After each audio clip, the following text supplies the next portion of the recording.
All right, family. It's your girl Dion Michelle with Love, Life, and the Law, and today's episode is called Golf. Right, golf. So I am a horrible golfer. However, I enjoy it immensely. And today, after a bunch of running around I had to do all weekend, I had set a tee time, and what that did and does for me is it requires me to make sure that I make time for me. It requires me to ensure that I keep something for myself that I said I was going to do. So I said I was going to play golf today, although it's a little taxing on my bad back and it is very frustrating at times. It requires something of me for me. And I'm an introvert. I'm an outgoing introvert, believe it or not. And because I'm an outgoing introvert, I actually get refueled by spending time alone. So I play golf with other people a lot of times, but I also play alone because I get refueled by doing that. So what I wanted to do is just give you guys a little bit of insight into how I, you know, look at the game of golf, and I also wanted to give you a little bit of insight from a very bad golfer. So some of you who have never played before, were thinking about playing, I'm going to give you some tips from somebody who probably learned the hard way. So let's talk a little bit about golf. First of all, most people, when they think about golf, they think about the golf cart. And all you want to do is be able to drive around on the golf course. Well, let's be honest. There are a lot of rules out here. So it's not like you could just get in the golf cart and do Caddyshack. If you don't know what that is, just YouTube it and watch the movie. Most of y'all will find it really funny. I didn't think it was funny, but a lot of people will. So, but you can't do that. You got to follow the rules. You're supposed to stay off the grass, only drive at a 90-degree angle when you're going to get your ball, and all this other good stuff. Most people don't follow the rules, but that's what you're supposed to do. So anyway, this is the golf cart. What you can see, it generally only seats 2 people. And what you have back here is the area where you store your clubs. I used to have a Tiger for Tiger Woods to cover my driver. Now I got SpongeBob, and I took the Tiger off after he got beat up with a golf club. I just thought that was a bad omen, bad juju. So no more Tigers for me. So anyway, but this is the golf cart. Most people, that's what they're looking for when they play golf. So now I'm gonna say this. So this is my golf cart. See, snacks and shenanigans. Y'all see all that? I got my dirty water, as we call it down here sometimes, my sweet tea and lemonade.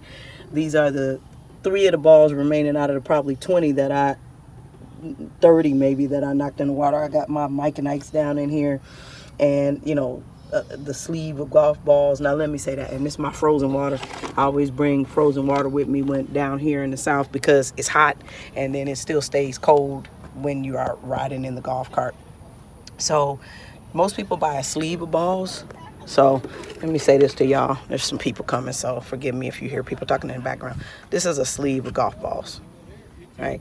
That's a sleeve. It comes with 3 in the sleeve. So let me tell y'all something. This is the sleeve that I opened after I was at the bottom of the barrel for the 40 golf balls that I normally play with. Now, so let me show y'all something. These are the golf balls that I normally play with. I use colored balls because, when I'm hitting the ball all over the place, sometimes it's easier for me to see a ball that's this color or yellow than it is for me to try to find a white golf ball. But I'm just going to be honest with y'all. Most of my balls fly into places that I don't care if it was neon, red, glowing, blue. I wouldn't find them. Okay? That's just me being honest. So, on the golf cart, what you're going to have is the pencil that you use for scoring, and the name of the golf course that I've been playing at, I'm not advertising for them, is the Bridges Golf Course. It's in Bay St. Louis, out here on the Gulf Coast in Mississippi. So, beautiful course. It's an 18-hole course. There are other courses. There's courses where you can do 9 holes. There are courses where they do just different things, especially for beginning golfers. So I should be at those courses. The only difference is that I know how to play the game. I let people play through, and if I lose a ball, I just move on. So trust me, I am a horrible, horrible golfer, but I really thoroughly enjoy it. So let me show y'all a couple of other things. So these are the tees that I use. These tees are, I think they're made out of like a polyurethane or they're plastic or something like that. I also have some wood tees, but they break pretty easy. So I decided that I would start using the plastic tees just to see what's going on. So, all right, so here are my clubs. If you all want me to one day, I will go through all of the clubs, but I'll just point a couple of things out to y'all real quick.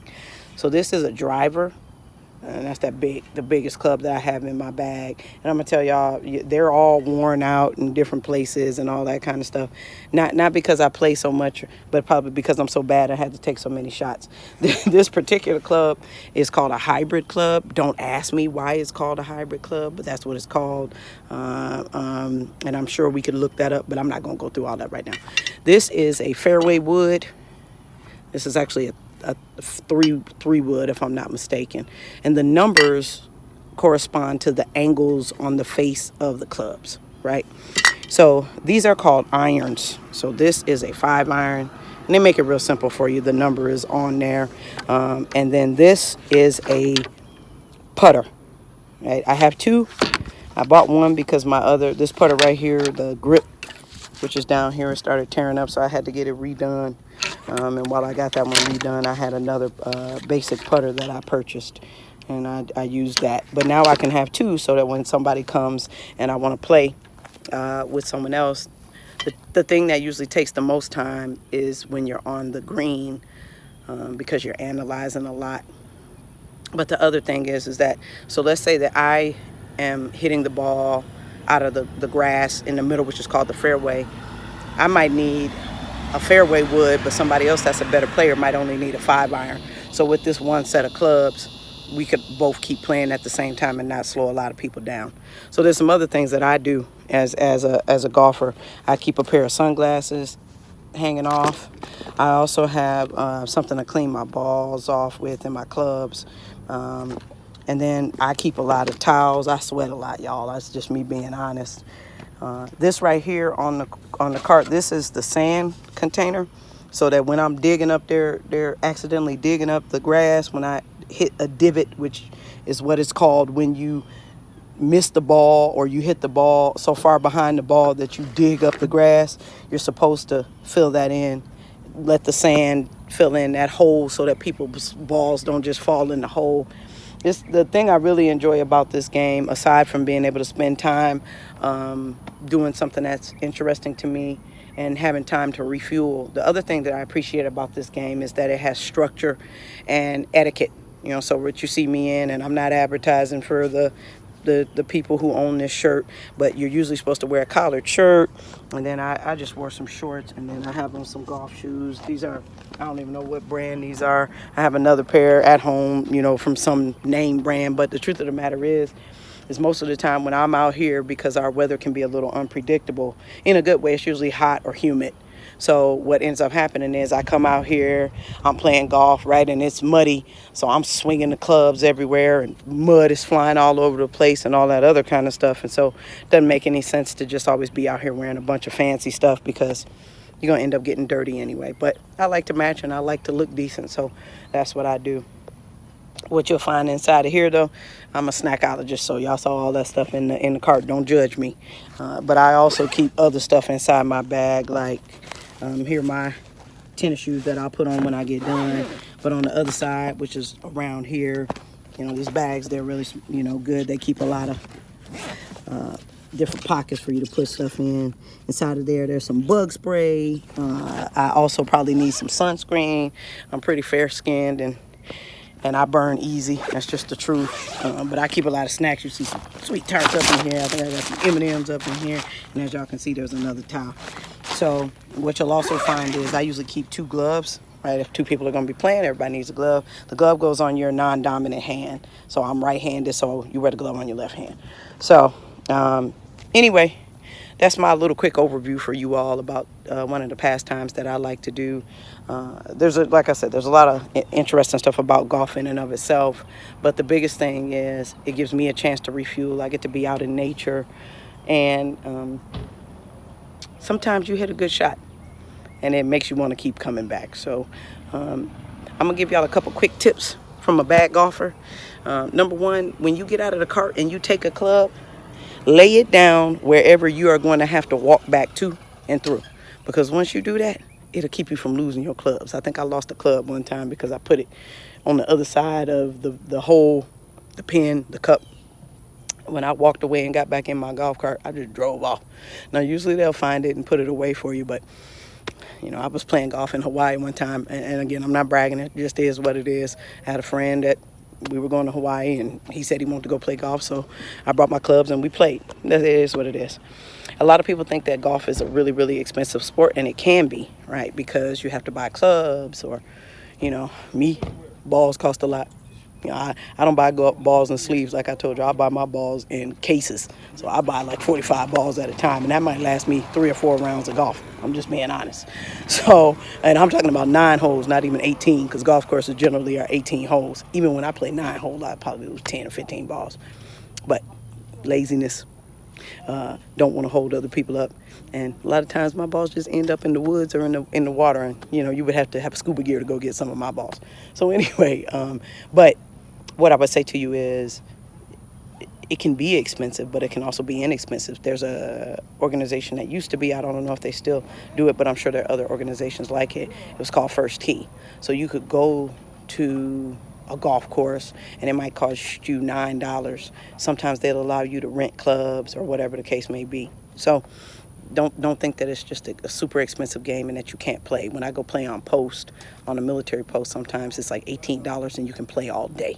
So if you want to, usually there's a restaurant there, so you go play golf. You could take a break, go eat lunch or whatever, and then you can go play again. So the other thing is, and I'll say this over and over again, you'll probably hear me if there's another episode that talks about golf, you got to get out of your comfort zone. If all you do all day is Snapchat, Facebook, YouTube, video game, lying, scheming, conniving, backbiting, talking about people on the phone, get out of that. Do something else. See something different. This is one of those things that you can do. Get you out, get you moving around, and it's an opportunity for you to try something that maybe you never tried before. So, that all being said, do something different. Try something that you never tried before. Hey, if y'all want to play golf, hit me up. I'm on the Gulf Coast. Probably one of the most beautiful places in our country to go play golf. Come on down and holler at your girl. So, that's my overview of one of my hobbies. As I told y'all, it's your girl, Dion Michelle. Y'all know the drill. I know a lot about a little and a little about a lot, but the biggest thing I know is you got to keep God up top and look at what he hath done. All right. Time for me to put these golf clubs up, go do some studying, and get ready for work tomorrow. Talk to y'all soon. Ciao. Hey, let me break back in on this real quick. Something that I didn't think about, and I just saw it. It was one of the cutest things I've seen all day. So there was a gentleman, and I see him walking, and there's a little girl with him at the golf course where I am. And I look, and I'm thinking that he's carrying his clubs. No. He was carrying her clubs, a little lavender and white bag with some little miniature clubs. And I was thinking to myself, I remember seeing Tiger Woods on David Letterman when he was like 3, or The Tonight Show, or one of those shows where he was doing a little circuit when he was like 3 years old. So when I talked to you all about being able to play golf or playing golf, that's another thing. Instead of kids just always seeing the same stuff, video games and hanging out in the streets and, getting in trouble. Some kid threw a football and bust the front of my friend's window on his car just because they didn't have any place else to go play. How about something like that? So those of you that have kids or you mentor kids, why don't you try something like that? Take them and see something that they've never seen before as well. Who knows where that's going to lead? College scholarship, playing professionally, learning how to play in a team, whatever the case may be. Do that. Something to think about. At least I did. Ciao. Hey, y'all, one more thing. If you don't know anything about golf, at least Google it, YouTube it, do something before you get out here and embarrass yourself, embarrass your friends, and waste your money and your time. We YouTube everything else. So before you come out here, just to be respectful of the game and not to waste your time and get more frustrated, YouTube it. Heck, you can YouTube everything from baking a cake all the way through algebra. Trust me, there's a lot of great stuff in there about golf, about how to hold the clubs, what each club does, and all that other good stuff. So do that, please.